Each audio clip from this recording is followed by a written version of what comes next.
Chapter 7 Formula 86 Delayed Action Mouse Maker. "Children are revolting!" screamed the Grand High Witch. "We will wipe them all away! We will scrub them off the face of the earth! We will flush them down the drain!" "Yes! Yes!" chanted the audience. "Wipe them away! Scrub them off of the earth! Flush them down the drain!" "Children are foul and filthy!" thundered the Grand High Witch. They are, chorused the English witches. "They are foul and filthy!" "Children are dirty and stinky!" screamed the Grand High Witch. "Dirty and stinky!" cried the audience, getting more and more worked up.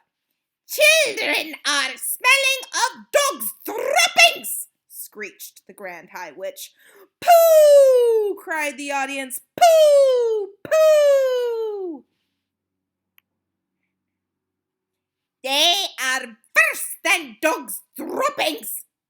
screeched the Grand High Witch. "Dogs' droppings is smelling like violets and primroses compared with children." "Violets and primroses!" chanted the audience. They were clapping and cheering almost every word spoken from the platform.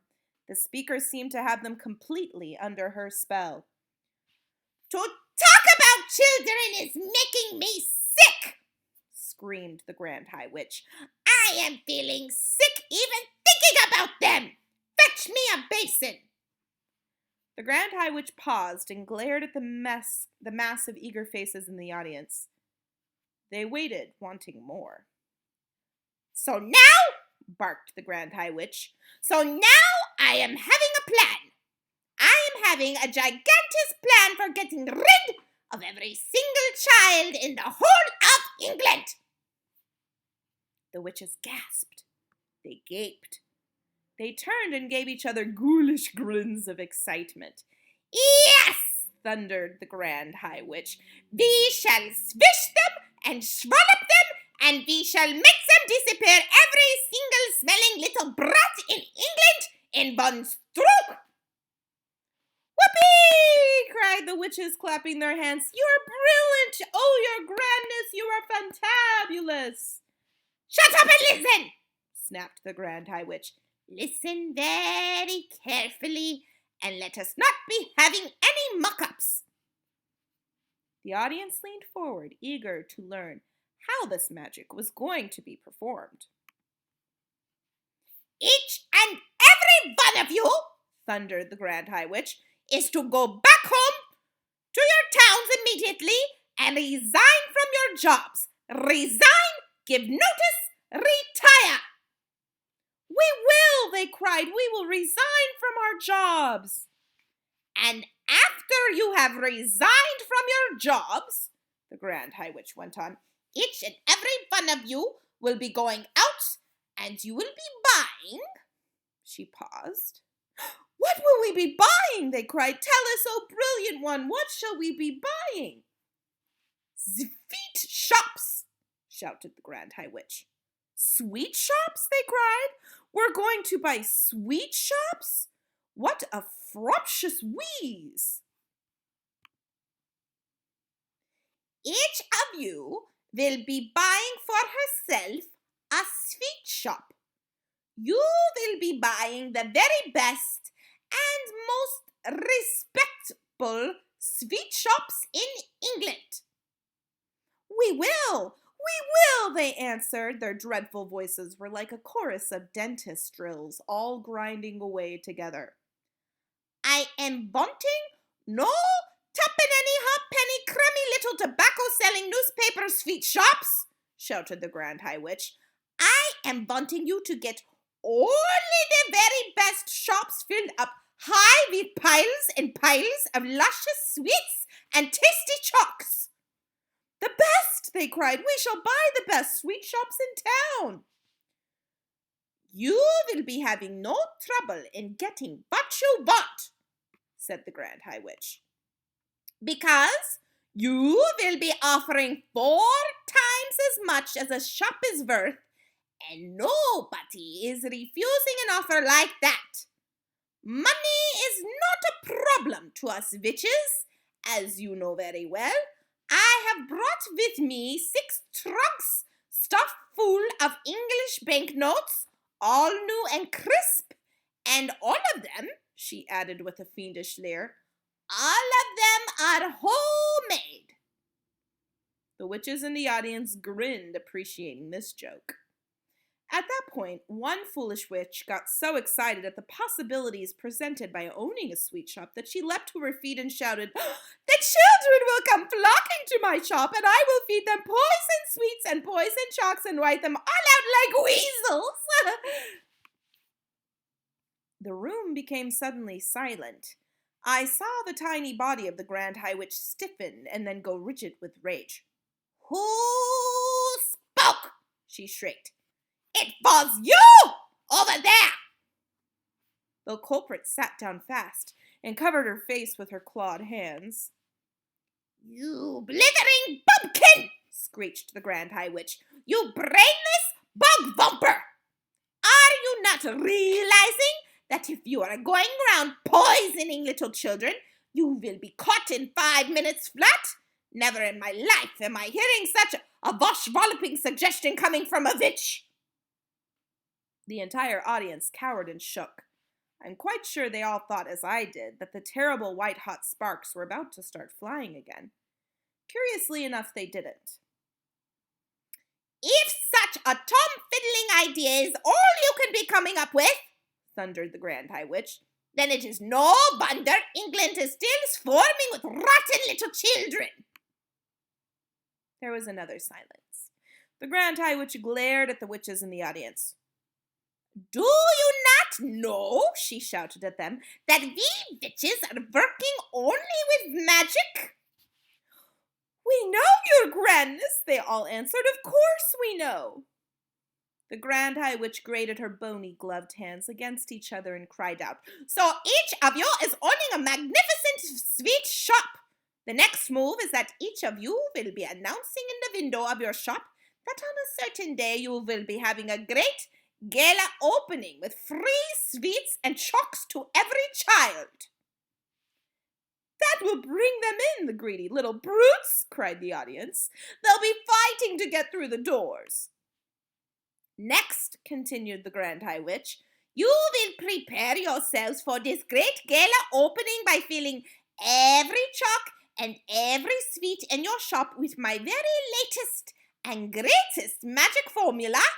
This is known as Formula 86 Delayed Action Mouse Maker." "Delayed Action Mouse Maker," they chanted. "She's done it again! Her grandness has concocted yet another of her wondrous magic child killers. How do we make it, oh brilliant one?" "Exercise patience," answered the Grand High Witch. "First, I am explaining to you how my Formula 86 Delayed Action Mouse Maker is working. Listen carefully." "We're listening!" cried the audience, who were now jumping up and down in their chairs with excitement. "Delayed Action Mouse Maker is a green liquid," explained the Grand High Witch, "and 1 droplet in each chalk or sweet will be quite enough. So here is what happens. Child eats chalk which has in it Delayed Action Mouse Maker liquid. Child goes home feeling fine. Child goes to bed still feeling fine. Child wakes up in the morning still okay. Child goes to school still feeling fine. Formula, you understand, is delayed action and is not working yet." "We understand, oh brainy one," cried the audience. "And when does it start working?" "It is starting to work at exactly 9 o'clock, when the child is arriving at school," shouted the Grand High Witch triumphantly. "Child arrives at school, Delayed Action Mouse Maker immediately starts to work. Child starts to shriek. Child is starting to grow fur. Child is starting to grow tail. All is happening in precisely 26 seconds. After 26 seconds, child is not a child any longer. It is a mouse. A mouse, cried the witches. What a frumpious thought. Classrooms will be swarming with mice, shouted the Grand High Witch. Chaos and pandemonium will be reigning in every school in England. Teachers will be hopping up and down. Women teachers will be standing on desks, holding up skirts, yelling, help, help, help. They will, cried the audience. And what, shouted the Grand High Witch, is happening next in every school? Tell us, they cried, tell us, oh brainy one. The Grand High Witch stretched her stringy neck forward and grinned at the audience, showing 2 rows of pointed teeth, slightly blue. She raised her voice louder than ever and shouted, Mousetraps is coming out! Mousetraps, cried the witches. And cheese, shouted the Grand High Witch. Teachers is all rushing and running out and getting mousetraps and baiting them with cheese and putting them down all over the school. Mice is nibbling cheese, mousetraps is going off, all over school, mousetraps is going snappity snap, and mouse heads is rolling across the floor like marbles, all over England, in every school in England. Noise of snapping mousetraps will be heard. At this point, the disgusting old Grand High Witch began to do a sort of witch's dance up and down the platform, stomping her feet and clapping her hands. The entire audience joined in the clapping and the foot stomping. They were making such a tremendous racket that I thought surely Mr. Stringer would hear it and come banging at the door. But he didn't. Then, above all the noise, I heard the voice of the Grand High Witch screaming out some sort of an awful gloating song. Damn it, children, do them in, boil their bones and fry their skin, bish them, squish them, bash them, mash them, break them, shake them, slash them, smash them, offer chalks with magic powder, say, eat it up and say it louder, cram them full of sticky sweets, send them home still guzzling sweets. And in the morning, little fools go marching off to separate schools. A girl feels sick and goes all pale. She yells, hey, look, I've grown a tail. A boy who's standing next to her screams, help, I think I'm growing fur. Another shouts, we look like freaks. Their whiskers growing on our cheeks. A boy who was extremely tall cries out, what's wrong? I'm growing small.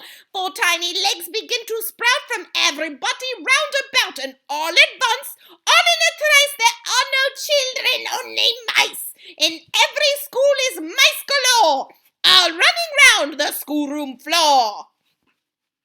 And all the poor demented teachers is yelling, hey, who are these creatures? They stand upon the desk and shout, get out, you filthy mice, get out. Will someone fetch some mousetraps, please?